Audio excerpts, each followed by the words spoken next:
Hey, what's up everyone? I hope you're all having a wonderful day or night. I hope you will enjoy today's video, so let's just get into it. Yo, I don't know what's happening with our reality and with our simulation, but we're jumping from timeline to timeline. The universe is universing. It's weird. November didn't happen. Do you guys remember anything from November? Because I don't. December flew by. What's going on with the time? Like, seriously, what is going on? Because I've never felt so disconnected from reality and connected at the same time, but also very disconnected. So, if anybody wants to help me, because I don't know if this is a spiritual awakening that I'm going through or if the simulation is just glitching, because I feel like it's glitching. Well, of course you do. The universe is universing, the glitch is glitching, the simulation is simulating, TikTok is TikToking, and the lunatics are lunaticking, I guess. Yeah, I do remember November, especially November 2nd, and December flew by because it's winter holidays. Everything and everyone is in a rush. Oh wait, spiritual awakening. Oh yeah. Yeah, I'm gonna just manifest myself away from you now. If you think that 60% of Americans are living paycheck to paycheck because they have a spending issue, but you're not having that same attitude towards billionaires who are buying islands, going to space, buying entire countries, who knows what they're doing with their billions. But if you are going after the people who are barely making it and who just want like basic luxuries of having a phone, which is very needed for the majority of businesses, I would just like to say that that's just classism and elitism. Because if you think that the 64% of Americans that are barely making a livable wage have a spending issue, but not the billionaires that are just hoarding wealth that they're never going to be able to touch, you need to do some reflecting.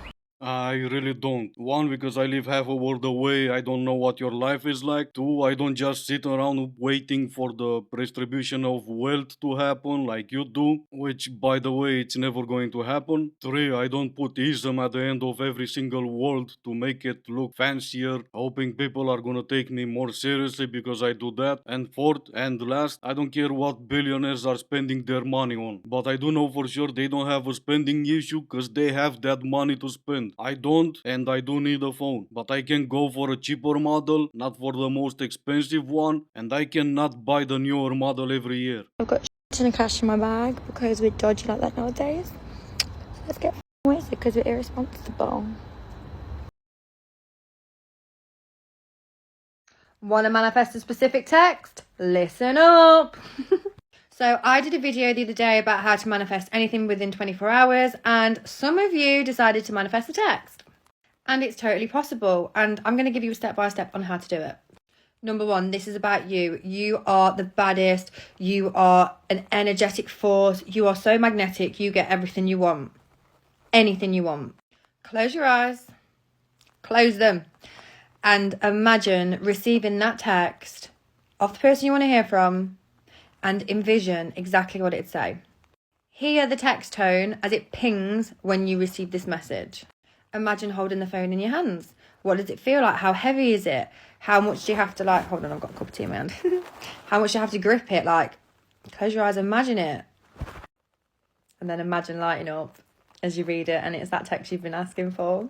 Yeah, I wanted to stop the video after she said close your eyes, but I couldn't stop laughing. And I'm glad I didn't. If I did, I wouldn't have seen her try to say this lie while keeping a straight face. She's saying this and she's laughing at herself and people take her seriously. Okay, how's this? You close your eyes, you manifest for me, manifest my boss texting me saying I don't have to show up for work tomorrow and he's still gonna pay me, and I'll admit I was wrong. I'll even apologize to you in a future video and I'll buy whatever courses you're selling. But until that happens, let me keep laughing. Men, I've got some unsolicited dating advice that nobody asked for, but here it goes anyway. If you're going on a first date with a woman, bring her flowers. They cost like $10 and they'll make her smile and make her feel special. It's not done often enough, and for whatever reason, if she thinks it's weird, then that probably means that she needs it the most because she's not used to this princess treatment and she needs to know what it feels like to get flowers. No, but let me check my to-do list first. Giving her the princess treatment. No, not anywhere near my top 10. And if I check long enough, it's not gonna be on my top 100. Why are Toronto men like the easiest men to get, like probably on this planet? Like they're like they could be model hot and they're still so friggin' easy. Is that really a question? Okay, fine, I'll treat it as one. Because you're making it too easy on them. Hot men always had it easy, but now it's even easier. All they have to do now is say yo, you'll say yes, and it happens. I'll turn this into a question too, cause why not? Who is really the easy one? That will be the day when they'll be the ones trying to convince you to say not just yet. What do you want them to do? Say no, no, let me buy you a drink first? That makes a lot of sense, doesn't it? Is this for anybody that thinks being single means that nobody wants you? Okay, it's 2023, not 1642. Being single means that you're pretty and that you're taking your time deciding how you want your life to be and who you want to spend your life with. Thank you.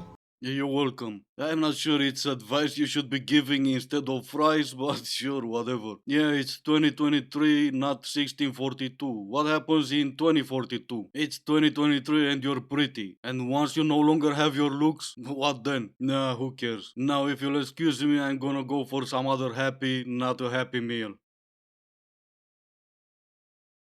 Welcome to part 5 of my It Girl series, where I am teaching you how you're going to become the most confident, badass, magnetic version of yourself that you have ever been. I want you to close your eyes and think about the most badass, magnetic, confident version of you as if she was literally outside of you when you were meeting her for the first time. We are going to call her the You 2.0. I want you to get very clear on who she is, what she looks like, how does the world see her, how does she feel about herself, how does she dress, what are her mannerisms like. Literally everything, as if you were scripting out this character in a movie that you've seen that you're like, oh my god, I literally adore her, I want to be her so bad. This is also the version of you that has accomplished everything that you want to accomplish. Like, her life literally looks exactly the way you've always dreamed of. Now, as you're coming up with all these details, I want you to be writing them down in a manifestation journal somewhere, and I want you to be writing them in the present tense. So when I was doing this for myself, I was writing things like, Nadia 2.0 is so magnetic. Nadia 2.0 started her own business and is her own boss. If you're a visual person, go on Pinterest and look up a few keywords of the aesthetic that you're going for, and find a few pictures that look like the future version of yourself, vibe-wise. You can print those out and make a mini vision board if you want to, but the main thing is that you have a very clear idea of the You 2.0, who she is, and how she acts. Yeah, well, I did close my eyes and I should have kept them closed, but I didn't, and when I opened my eyes, I saw that Nadia 2.0 always wanted to be the 101 Dalmatians.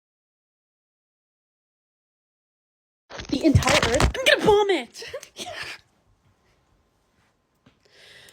I gotta get dressed. I get up. Nope, absolutely not. I can handle a lot of crazy, but this is way beyond my limit.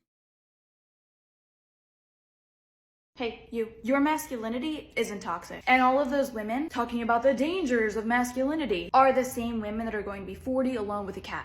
So do me a favor, stop listening to them, embrace your masculinity, and remember, it's 2023. If I wanted a beta, I could just go date a chick. Well, what do you mean by that? If I'm dating a chick, that means I'm dating a beta? All chicks are betas? What do you mean by that? I'm pretty sure maybe deep down in the Amazonian jungle, there's gonna be a chick who'll prove you wrong and barbecue me for dinner. Nah, I'm just messing around. Toxic this, toxic that, embrace this, embrace that. I think I'm just gonna do me and I'm gonna be okay. I do appreciate you saying that though. That was in fact what I was trying to say. A lot of you guys have been asking me... Nobody's been asking you A day in the life of an influencer. It's not gonna go all that well every time. Anyway, this is gonna be it for today. As always, I do hope you enjoyed the video. If you didn't, I still appreciate you for making it this far. Thank you all so much for watching. Stay safe and I will see you in the next one.